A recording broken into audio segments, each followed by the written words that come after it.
Can you see that all okay? Yeah, everything's fine. Robert, you tell us when to start, isn't it?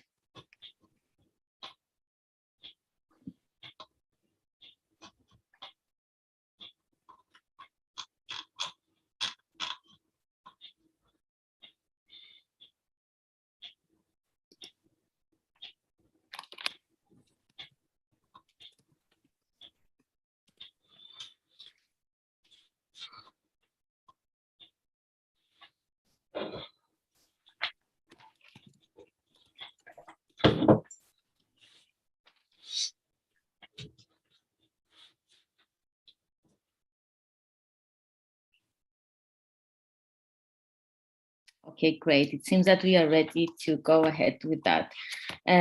So first, I would like to welcome you all to this Eden session on democratizing research and science ways forward.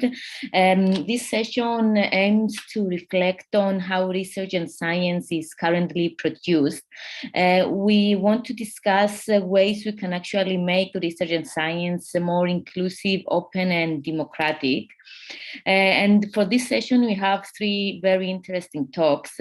Jess, can you show us the next slide, please? Thank you. So the first talk is from Jess Carr, and it's about what makes a researcher. She's going to talk about participatory and inclusive research with people from excluded communities. The second talk is from myself, and it's about opening research to non-professionals through what do we call as community-led citizen science. And the third talk is from Bart Rienties. He should be joining us in a few minutes. And it's about open science scholarship in relation to learning analytics. Let's move. I guess we are ready to move to our first talk. Jess, the floor is yours. Thank you. Thank you very much, Thea. So hi, everybody. My name is Jess Carr. I am a postdoctoral researcher in the Institute of Educational Technology at the Open University in the UK. So today I'm going to talk to you about my PhD project, specifically looking at the inclusive research methods that we used when I worked with a group of adults with learning disabilities. So specifically, I worked with a charity called My Life, My Choice, who are based in Oxfordshire here in the UK, who work with adults with learning disabilities, helping with self-advocacy. So the first thing I would like for us all to do is to have a think about what makes a researcher.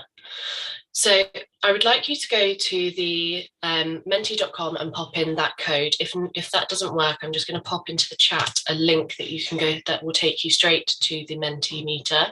If you've not used Mentimeter before, it's just an online platform where we can all put answers in and we can see the results come up together. So I'm just going to switch my screen over. So that we can have a look. So on there, what I would like you to do when you get to the website is pop in 3 terms or words that you think describe the essential characteristics of a researcher. So take a couple of minutes to think about it, because I know it's quite a big question.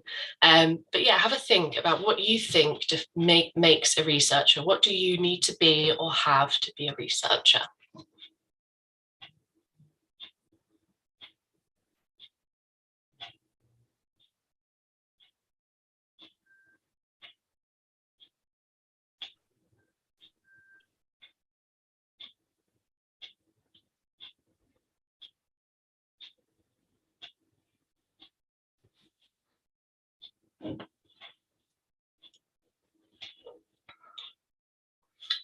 Great, so we're getting some wonderful words coming in. So knowledge, intellectual capital, uprightness, networking, trustworthy, sincereness, independence.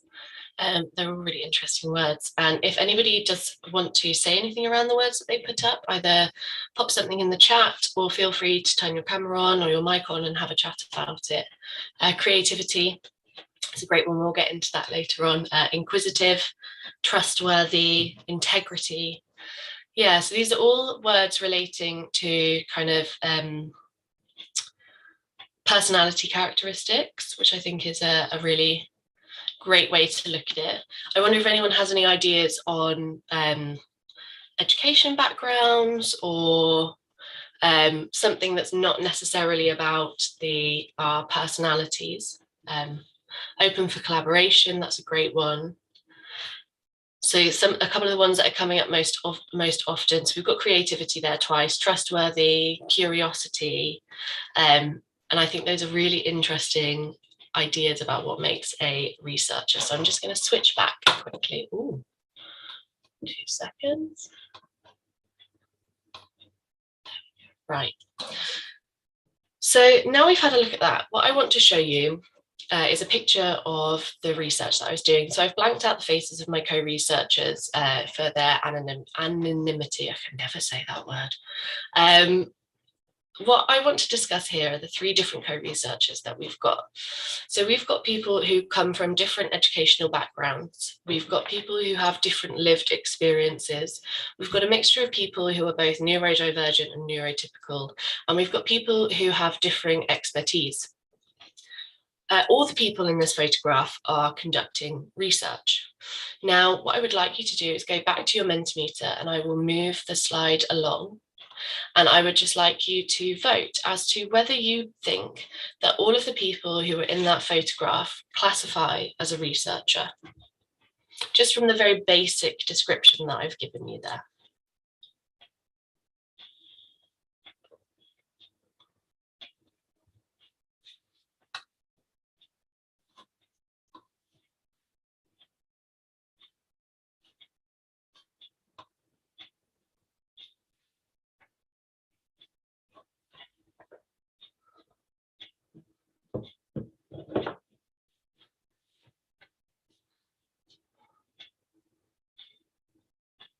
So you're getting lots of yeses in, which is really great to see.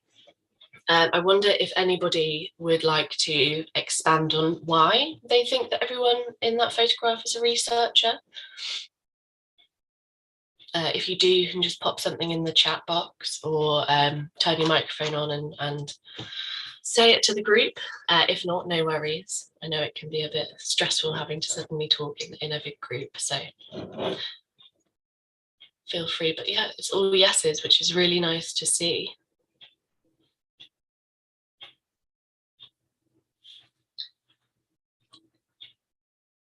So the reason I'm asking this question, oh, you cannot activate your mics. Oh no. Well, yeah, just pop something in the chat. I'm not entirely sure how I would activate other people's mics. I don't think I have that control. So yeah, just pop something in the chat. Maybe, yeah. That's, yeah, be interesting to hear from the maybe.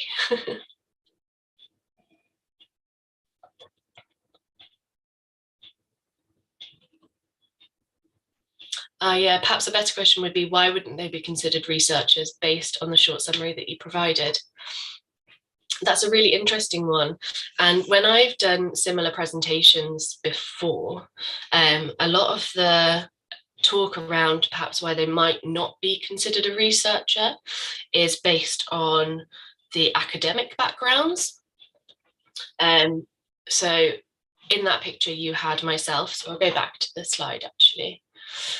In that picture, you had myself, who was a PhD student at the time. And there you've got 2 people who have very limited or no educational qualifications. To some people within the academic community, that does disqualify them from being able to classify themselves as a researcher, which is why I wanted to open this up for discussion in the group to start with, especially because the rest of my talk is based on inclusive research, where the term co-researchers is a very key part of the definition of inclusive research. So there's a quick little introduction, a little thought exercise for us all. Let's move it along though. So I'm not sure how many people here have experience of inclusive research. It's only been around, well, it's only been classified as a research approach since about 2008, when Walmsley and Johnson termed the approach as an inclusive research study. When I started doing my PhD, I knew I wanted to work with adults with learning disabilities, but I knew very little about research approaches. You know, I hadn't been in research, I hadn't been in academia since I left my undergrad about 4 years earlier. but I had been working in the charity sector with adults with learning disabilities, and I came across this great paper by a woman called Melanie Nind. She's amazing, and she asked the question, what is the research? Is it research for, is it research with, or is it research on? This is a really important question when considering inclusive research, because many inclusive researchers will say that it is research with. The idea behind that is that you're not doing research for someone. That idea puts you kind of in this holy place where you're this amazing person who's coming in and doing research for them. They need your help. Research on is going back to thinking about perhaps slightly more medical trials, clinical trials, where these people that we're engaging are a subject rather than someone who you are working alongside. Now, that's a very key part of inclusive research. You're not doing inclusive research unless you are doing research with the people that you're trying to work with. And this can be reflected in Walmsley and Johnson's principles for inclusive research. Now, because they termed it, these are kind of considered very important. There are lots of principles out there, as there are with many, pretty much every research approach. You can go and look in a literature review and find a gazillion different ways that people say you should do it. But Walmsley and Johnson is kind of hailed as the original, so that's why I've chosen it for here. So the first principle, that research must address issues that really matter to the learning disabled community and ultimately leads to improved lives for them. Now, when we're doing research with them, we're asking the questions, we're involving them from the very get-go. Therefore, they get the control and the power to be able to say whether this does actually matter to them. It's very easy for us as researchers or just people who work in academia to make assumptions about things, especially with marginalized communities. We see that they're not being engaged in something, so we just assume that they would want to be and that they need to be. That's a great assumption to make, because the idea behind it is that you want to open up your world to these other communities and you want to share what you've been able to experience with them. However, there's a chance they really don't care. That sounds like a really horrible thing to say, but there is a chance that that's just not got anything to do with them. Sorry, just quickly in the chat, does the learning disability also include disadvantaged groups not having easy access to learning? Yes. In this specific study, in the one that I'm talking about, I worked with a group of people who were diagnosed as learning disabilities, so it was a medical condition. But inclusive research in general doesn't necessarily, you don't have to have a diagnosis to be classed as someone with a learning disability. Like you say, it could be of someone who does not have easy access to learning. Thank you for bringing that up. I wouldn't have actually thought to mention that. So the next principle, that it must access and represent their views and experiences. Again, this comes from the idea that we have these assumptions. We come up with a hypothesis that we believe to be true, and we do our research. And a lot of research papers, a lot of the outputs that come from research are very academic in their nature. Inclusive research, and in particular the newer papers that are coming out, are all easy read, so that involves using photographs and speech that is easily understood rather than academic jargon, in order to represent the views and experiences of the people who you've actually done the research with. So often we see that an academic or a group of academics, when they're writing a paper, will write about the people that they worked with. But actually, by doing something like an easy read document, you can include the group that you are working with in that writing process. So it's a much better way of accessing and representing their views and experiences. The final principle, that people with learning disabilities need to be treated with respect by the research community. I'm sure for a lot of us on this call, it sounds like an obvious thing, but unfortunately it isn't always. Research in general can be, and in particular the research community, can be a very elitist and hierarchical place. We put a lot of emphasis on educational background. So it's very important when you're doing inclusive research that you understand that whilst, yes, you may have a PhD, a master's, an undergrad, and these people may not, you might have a a better understanding of how a research process works than them, it doesn't mean that they don't deserve your respect. And most importantly, it doesn't mean that they know more than you in other ways. For me personally, I went into this study as someone who does not have a learning disability. So whilst I might have known a bit more about the research process, I did not know anything about being a person who lived with a learning disability. I did not know how that affected day-to-day life. I could guess from my work in charities, but I didn't have that lived experience. And it was very important that I then respected that they had more knowledge than me in that situation. I'm just going to have, before I go to the next slide, have a quick look at the chat. I've seen that someone's asked a question, interested of medical classification. Yeah, so I think learning just the terminology around learning disability is frequently changing, and it's very hard to keep up with to start with. So now often you'll hear terms like neurodivergent over a learning disability.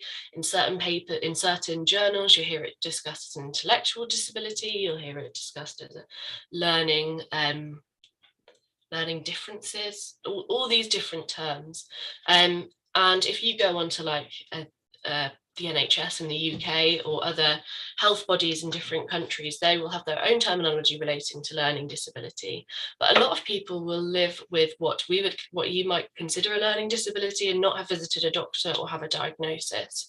And actually, inclusive research specifically tries to move away from those medical classifications. It's all based around the idea that there is a medical model of disability, and that by terming someone as having a disability, you automatically create barriers and differences within their lives. Whereas actually moving to a social model where you understand that it's not necessarily the differences that they might have, it's actually the social approach to a learning disability which disables a person. So that's where that's kind of coming from in terms of the way that they classify a learning disability within inclusive research. Okay, so I'm just going to talk about how you might do this research.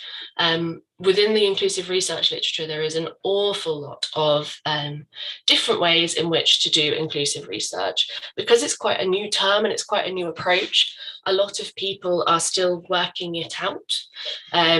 And that makes it a really interesting and sometimes difficult approach to use.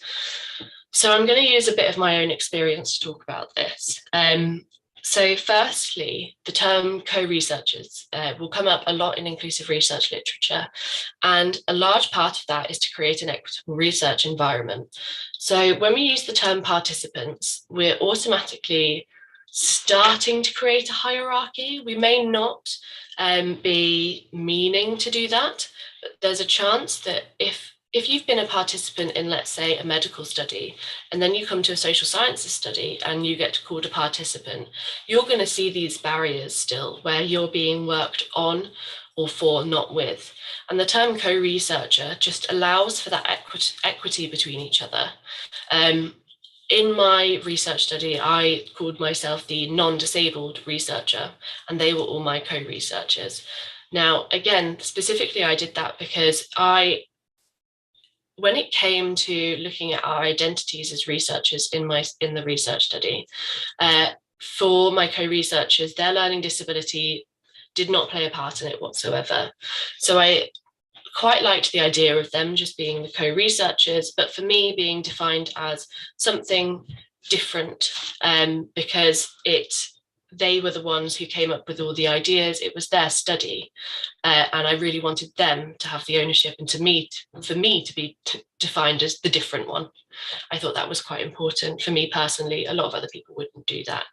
But the term co-researcher as well is really important when you're engaging, because you're engaging in an inclusive research study, you're engaging with your group from the beginning. They're looking at co-creating in terms of the research topic, how you do your data collection, how you do your data analysis, how you use and create outputs and dissemination. Every part of that is co-created. So it's very important, the term co-researchers, because it allows for that understanding from the get-go that everybody has equity within the research. So the next idea is co-creation and capacity building. So I've just kind of touched on the co-creation side of things. And whilst it's great to come to this and think, okay, so we're all going to have a part to play in all of this research project. To start with, people might not want to. So in terms of my PhD study, my co-researchers got involved in everything from the get-go. However, when it came to writing my thesis, they really didn't want to help with that. Shockingly, I don't think I would have either. And they actually quite enjoyed lording it over me that I had to write this big thesis and they didn't. But that was a really nice thing to see. And it was great for us all to have the ability to speak up and say, no, actually, I don't want to be involved in that. And that's a really great way of looking at it. And the other part that I wanted to talk about with co-creation is that it's very easy to assume that everybody knows how to do research, that everybody understands these terms, but they might not. And specifically, if you're working with marginalized communities, no matter what marginalized community it is, they may not have had any experience of research at any point in their life. So you really need to think about the what you're putting in place, what structures you're putting in place, what training you've got, in order to allow for people to build up their own capacities to create that equitable research environment. It's perfectly acceptable to say, oh, you know, I know a lot about data collection, so I'll do a little training session on that. But then to also say, you know, I know nothing about the healthcare sector in terms of when being a person with a learning disability. So can you do a training session in that? And that's a really important thing as well, is the knowledge exchange is never just one way in an inclusive research study. It is constantly back and forth, which is really great. The final idea I want to talk about is reflexivity. This was a big learning curve for me as a PhD student, in that we as researchers are taught to be in control of our research. You know, you've got reports to make, you've got probation to pass, you've got this, you've got that. And the only way that you're going to be able to do that is by being in control. But actually, inclusive research asks you to step back a bit and lose control and allow for other people to change your ideas, adapt them to suit their needs and what they want from that research study. And that can be really quite difficult. And the only way that you can really do that is through reflecting on yourself, on your practice, and most importantly, on your privilege and your power within the group. I remember in my study, I turned up and I was called, you know, a researcher, I was called this, I was called that, Mrs. You know, referred to like a teacher. And it took an awful lot of reflection on my part to think about, why did they refer to me in that way? How did I turn up? And how did I present myself that made me seem like I was the most powerful within the group, when in actual fact, that's not what I wanted from my research study at all. So it's an incredibly important thing to have in your toolbox as a researcher. I think not only if you're doing inclusive research, but just any type of research, it can be a really important thing to have there to fall back on.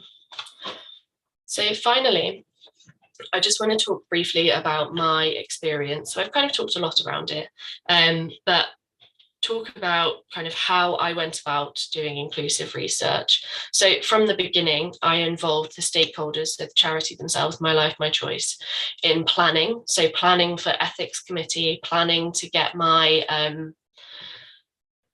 to get through my initial probationary year as a PhD student, so that we could begin our study together. That was a really nice thing to do for me, because it allowed people who actually knew the group that I was going to be working with to have control over what we were planning to do. And they were also then able to take it back to the group and discuss it with them when perhaps I might not have been in a position to do that without ethical clearance. What was also really nice, and I think a really important part of my study, and I know on reflection that it's probably not something that most people can do, was I was able to go and visit and meet my co-researchers prior. So I got to spend about 3 months. So they had a month, it was all done on a monthly meeting, but I got to spend 3 months, including a Christmas party, getting to know my co-researchers and getting to break down those barriers. And then throughout the process, we just worked with one another.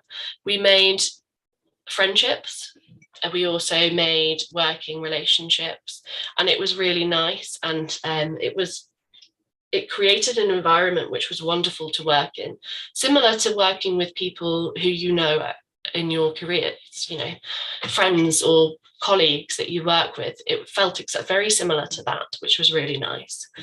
And I'm very aware that I'm running out of time, so I just want to offer the suggestions that my co-researchers said.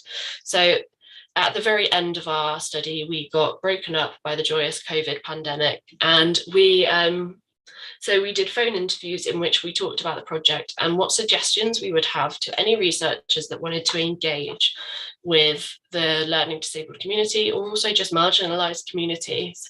And these were the 4 suggestions they had. So helping people to engage, give it a go. Don't let your fear or your worries stop you. Just go on, try it out, support them. So support the communities in their engagement, and talk to people. Start those conversations with whoever you can, and just keep the dialogue going and keep it open. So yeah, that was a very swift journey through inclusive research, but I think we have a couple of minutes if anybody has any questions. Thank you so much, Jess. That was very inspirational. I guess you can raise a question in the chat. And yes, we have a few more minutes till we move to the next talk. But I mean, you could use a chat functionality anytime if you come up with a question. So I suggest you move to the next talk. Jess, I think I need to share my screen now.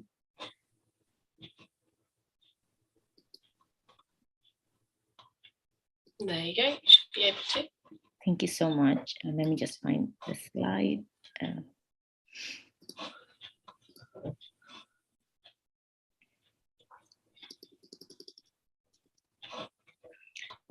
So the second presentation is about opening research to non-professionals through an approach we coined as community-led citizen science.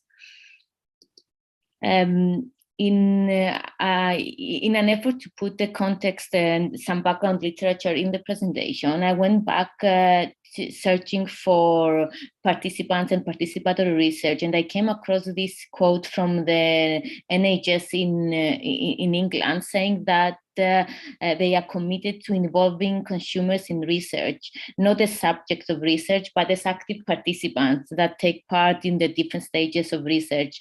This was back in 1998. And the question raised was whether this was actually something that is actually happening today, and if so, to what extent. And actually, we can see varied and different ways people can be involved in research.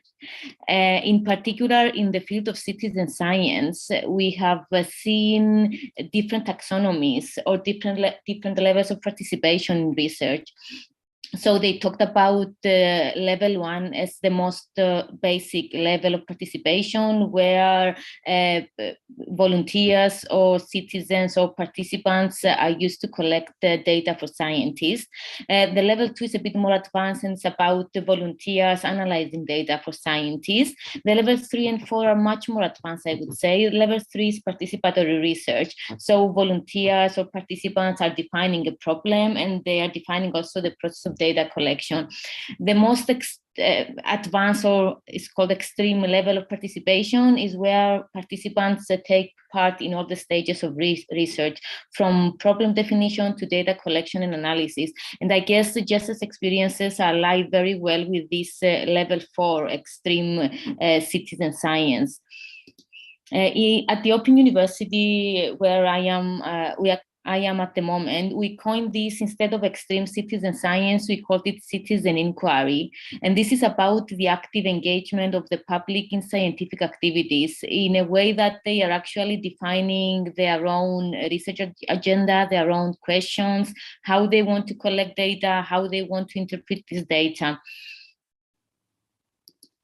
While we originally talked about the citizen inquiry or citizen science, which is the most relevant concept, I would say, now the last year we started talking more about community-led inquiry or community citizen science.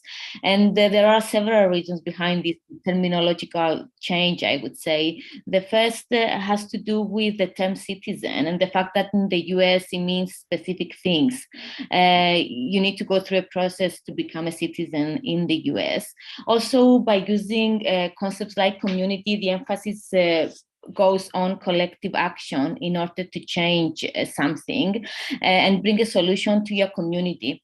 So what do we do at the Open University to achieve this idea or operationalize this idea of community-led inquiry? We develop technologies that can help people and communities design their own studies, and also processes where they can work closely with scientists to help them design those studies.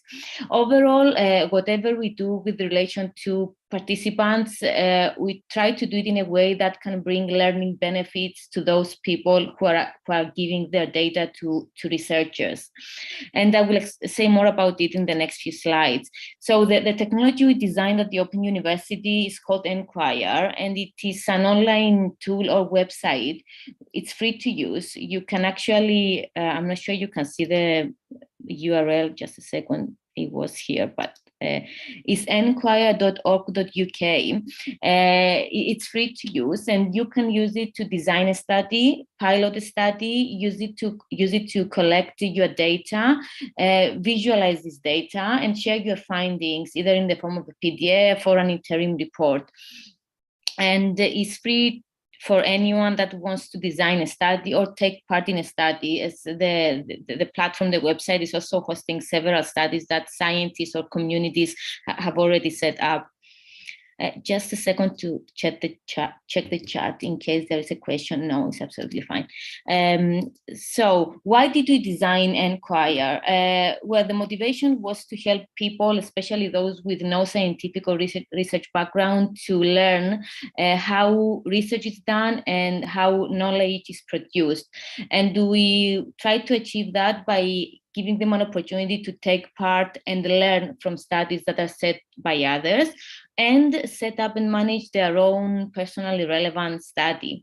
The ultimate, I would say, objective is to help people start thinking more critically and more scientifically. And we think that this is actually a skill much needed in order to understand and assess the information around us, like fake news or any misinformation. So we think that thinking critically and scientifically is a skill that it should be developed in the general public. At the moment, we work with several universities and non-academic organizations to set up studies on Enquire.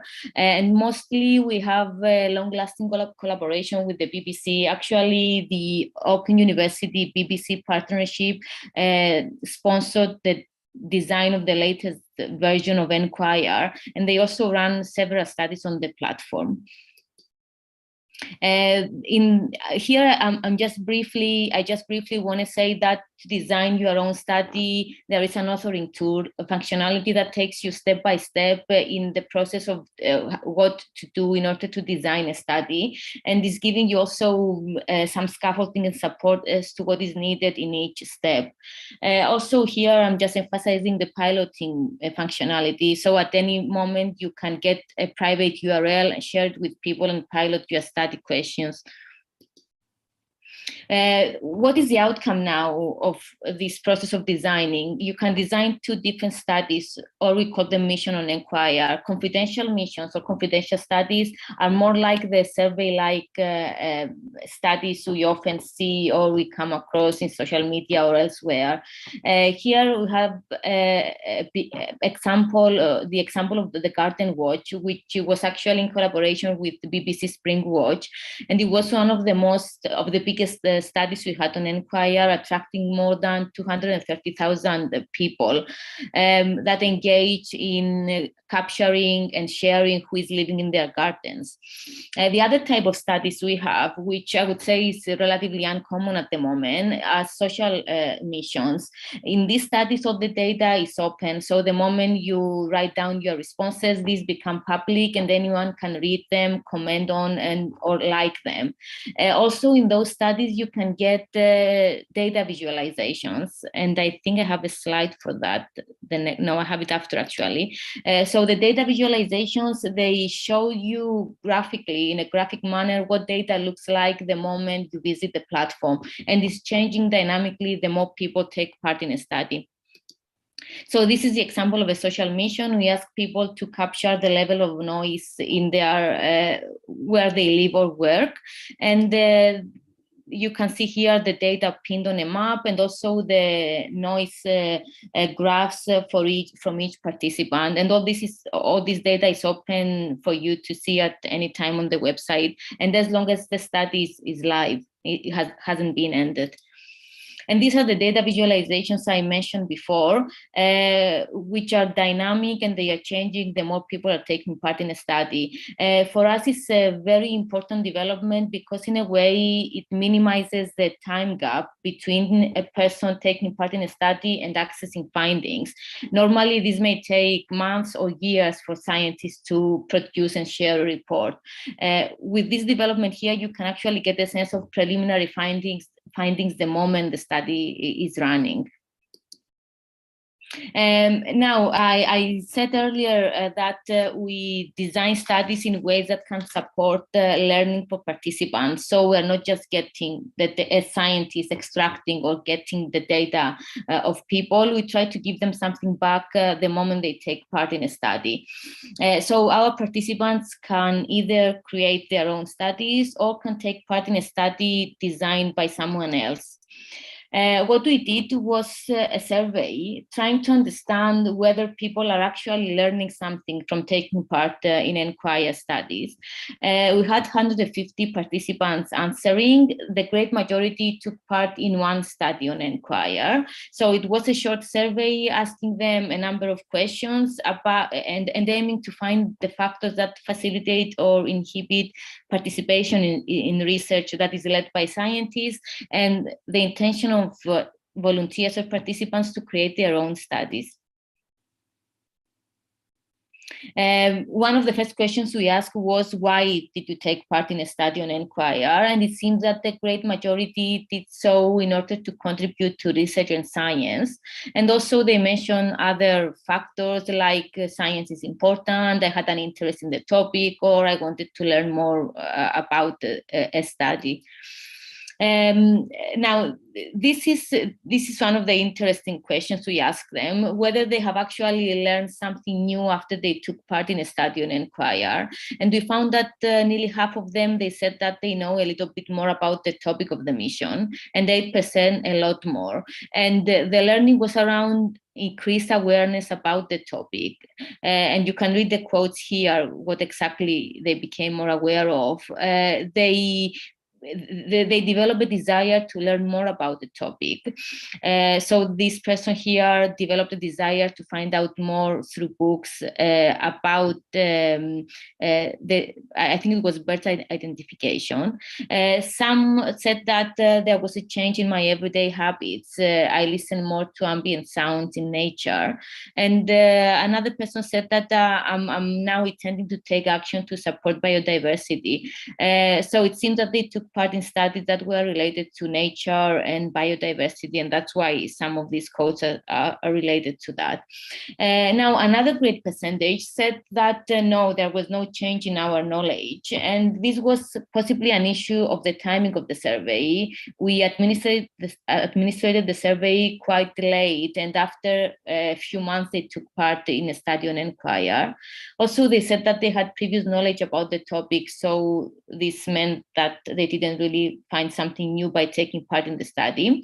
And maybe the most interesting finding was this last comment here saying I wasn't informed about the findings of the study, which in a way points back to us, the scientists, as to how and when we communicate findings from our research to participants.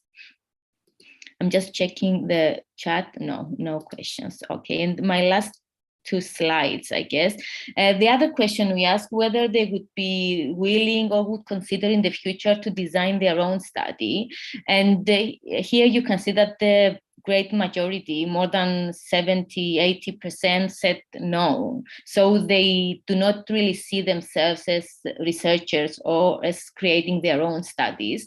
And they explain that with a number of factors, including a lack of time, lack of knowledge and skills, the need to have some support. They weren't aware actually that this is possible. And perhaps to me, the most interesting was that some people said that creating a project or a study is not for them. So it seems that there is a widespread notion that research can only be done by scientists and not by people that do not have the qualifications to do so. So my conclusions or takeaway messages from this presentation, and I hope I am on time. There are tools, free tools like Enquire, that can help any individual or community to design their own study. And these tools are coming with support from scientists, at least at the Open University, where we manage Enquire. There are benefits, learning benefits from taking part in scientific studies, especially when these are well designed and they are designed with learning in mind. How can we give something back to our participants?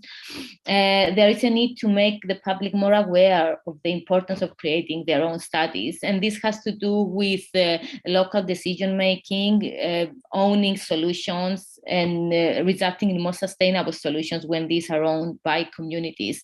And also about more active citizenship. And the last point I want to raise is that universities should open their doors to communities in ways that they can facilitate community-led research. So they should start working more closely with communities in a more equitable manner. And I think this goes back to Jess's discussion around the equitable access and participation. This was my last slide. I would like to thank you for listening, and I will be happy to answer any questions. So I'm looking at the chat. How do you find people that can be interested in your topic? Well, normally we approach community organizations that relate to the people we would like to work with. And normally those organizations have contacts to community members, and they become the bridge between the university and the community because they have access to the people or the participants we would like to engage with. So up to now, this is, at least in my experience, is something that worked really well. Thanks, Sylvia, for asking that. So I don't know if there are any other questions, but feel free to drop them in the chat. I will move to the next and last talk from Professor Bart Rienties. It's again from the Open University. But I'm not sure you can control the screen. I think you cannot. So I would be happy to move the slides for you unless you want to do something different. Yeah, it would be great because I just have a couple of slides. So, so thank you very much for the 2 really interesting presentations, which was really, really exciting and really builds on the next narrative.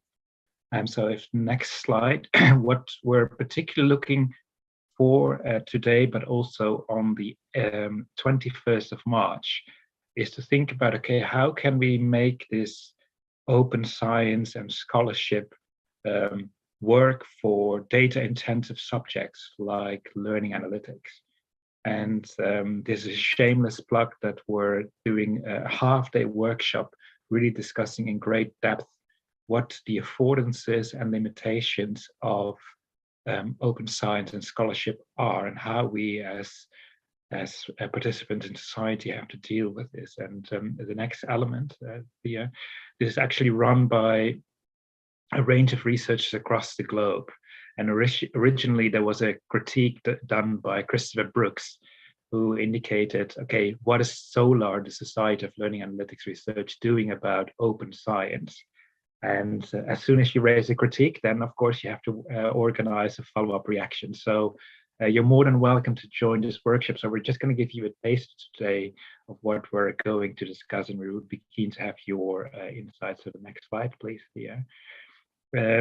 So the last remaining 10 minutes, it would be interesting to think about some of the questions that, of course, we won't have the answers for today, but think about these questions in your mind. So what could or what should SOLAR or organizations like Eden do to encourage open science and scholarship? What may prevent researchers, and I think it was really nice from Jess's word in terms of inclusive research, what prevents participants in these conferences from contributing to open science? And then in particular, for SOLAR, but perhaps this may also apply for Eden, is what kind of methodological approaches could be made more open, and why not? And last but not least, and it's a kind of tragedy of the commons, it's often really difficult to encourage participants or researchers in general to publish in an open science or open scholarship way. So how can we make that more attractive and relevant? And what we aim to do at the workshop is to write a policy paper that hopefully will drive development forward. So if you're really interested, although the workshop is full, you're more than welcome to contribute also online. So next slide, please. So just a brief 2 words on what is open science and what is open scholarship. So Vegman Frieske basically defined 5 broad open science schools. And of course, there are many different ways how you can conceptualize open science. So oftentimes people think in terms of open science as a kind of infrastructure that needs to be in place, or a kind of school of thought, a kind of public school where everything needs to be publicly available. There are also researchers and policymakers who think, well, it's actually about being very clear and specific on how you've actually measured what you have done, and how it's impacting the wider society. Then there is a 4th school, which is basically just mere principle, and I think this resonates also with the current crisis, is this democratic school of, well, we just have to make sure that everyone across the planet has access to knowledge. And then last but not least, there is the kind of pragmatic school that basically assumes, and I think, for example, the COVID vaccine is a fantastic example, by working together, we as researchers can help each other and can tackle really big, complex problems. So basically what Vegman Frieske indicate that there is a lot of emphasis on trying to make research artifacts openly available and allow researchers to check and reproduce published findings, as well as also to help people to gather lots of data and to enhance generalizability and cross-validation. Open scholarship is slightly broader than open science, and that basically tries to start from the beginning in terms of making sure that whatever you do in terms of your research, you make this openly available. So the example that's just presented at the beginning are a really good approach to make sure that from the beginning, you start to think about how you can include all participants, but also make that available while you're doing the research. Oftentimes we as researchers basically, think the research is finished once it's published. But there's an increasing focus on making all the steps of our process available. This sounds great, but what are the limitations? So that's the next slide here. So there are, of course, some concerns about open science, and some of these concerns could be legitimate or maybe not relevant for your context. But oftentimes there is a debate about the kinds of research that are easy to facilitate in an open science manner. So if you do some really hardcore data mining of objective behaviors of people or animals or molecules, it's relatively easy to share those findings. But what if you're doing some really in-depth qualitative work? The examples that Jess illustrated, or some of the work that Thea has represented. How do you make sure that that is actually available? So what if everyone has to do open science and your particular doctrine doesn't fit with doing open science. Leads also perhaps to some equality and equity issues amongst participants. So for example, even if you make all your data available, it might be that for some reason there are some unexpected findings that might occur. So for example, in a large open access database about OU Analyze, which gathers lots of data about students, and we recently found that where students are located in the region had a fundamental impact on whether or not whether students were successful. But the location that people are based on basically had nothing to do with them as an individual. It just illustrated the social and economic context in which they were working. So you might, as researchers, find some really complex and strong ethical and equality challenges that you may not foresee when you publish your data in an open science manner. Linked to the second point is the ethical implications in terms of doing research. It is difficult to make data anonymous, but in particular when you're making data available from multiple different sources. So I saw that Mentor posted an interesting question about the social networks of people. Obviously, it's really difficult once you start to make social networks, for example, of your students' interactions, make that publicly available. How do you anonymize that data? How do you bring that together?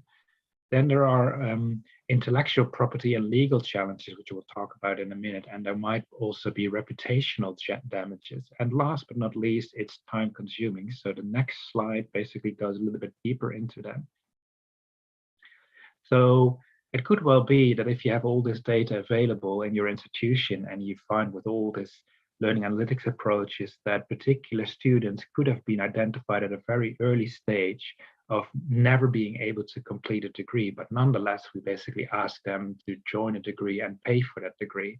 So what if you make that data available and then a student sues the university for not giving him or her appropriate support?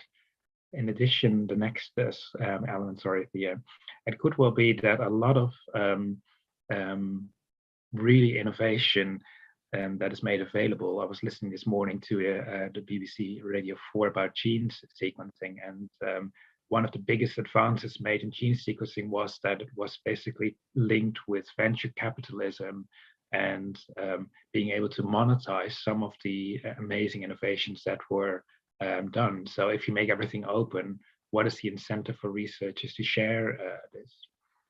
Then there could be a reputational damage. So if you publish your data set and you publish a range of articles and then somebody else finds out that you've made an error in your data, what if you did this on purpose, or what if you made a mistake? How can you make sure that whatever you publish, I mean, we're only human, and this may actually paralyze research from sharing because you may not want to show that you've made some mistake. And finally, it can be quite expensive to make data openly accessible. So especially if you have complex data from multiple waves or qualitative data, it's very, very expensive. And I think what's this, Sabina posted in the chat, reputational damage could also be done by publishing in predatory journals. It could well be that when you publish your open data or your open science work, that others might reuse your materials and then publish it in another field. We recently had some people copy-pasting Creative Commons articles and rewriting it in a different way and basically not attributing to that. So it's a difficult issue. Next slide, please, here. So I guess what I would like to use the last 5 minutes for today is to think about, well, what ideas do you have in terms of how can we overcome this kind of, well, this tragedy of the commons, this classical collective action problem? So how could we make sure that we really encourage people to engage with open science and scholarship? And perhaps we could also discuss, and I leave this completely up to you, what prevents practitioners and researchers from contributing to open science. So if we better understand what prevents researchers, perhaps we can also overcome this. Another thing that we potentially could discuss is some practices might easily adopt these open science principles, but others may not. So what could these fields be? And last and not least, what could we as an organization do to make open science more attractive? And also acknowledging that not all scholarship can be made available openly, and maybe we don't want to make everything open. So I'm gonna pause here because I don't have the answers, but I'm keen to hear what you think in terms of what we could do to raise the flag for open science, but also be mindful of the potential negative impacts that might occur over time. So yeah, I know that you can't speak up, so you have to do it in the chat, but I'm keen to hear any thoughts. Thank you so much, Bart. That was really brilliant, and I think a good concluding talk that built on the previous two. So yes, I guess if you have any questions, they should go in chat, because that's the only way we could communicate today.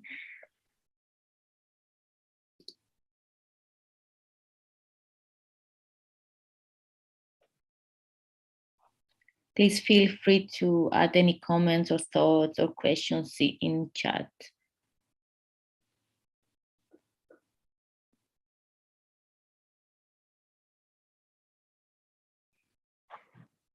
Well, if we have no questions, I guess this is the ending of the session.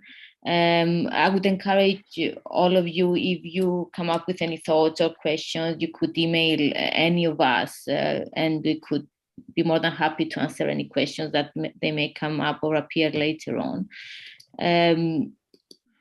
I would like to thank you all for joining the session today, and especially thanks to Jess and Bart for joining me to this session on research and democratization. Hope you enjoy the rest of the day, and we speak soon. Bye-bye.